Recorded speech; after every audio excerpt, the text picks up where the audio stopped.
I encountered the WPA narratives for the first time as a teacher.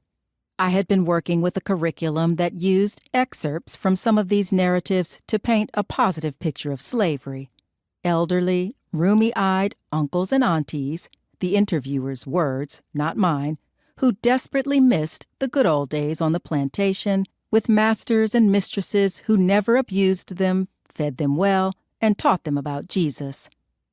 The quotes left me less than thrilled, and the more I learned about how they had been collected, the more obvious it seemed to me that these narratives could not be trusted.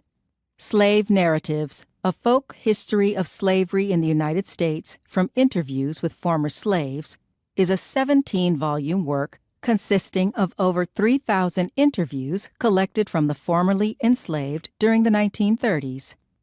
They were gathered as part of the Federal Emergency Relief Agency arm of the New Deal. The WPA, Works Progress Administration, Federal Art Project was established to create employment opportunities for white-collar workers, writers, artists, actors, musicians, and so forth.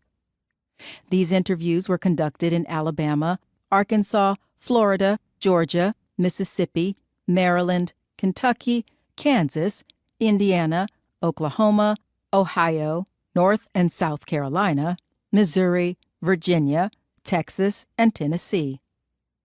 Although they had a broad reach, the interviewers didn't go into every area of slaveholding states, and some regions are notably absent.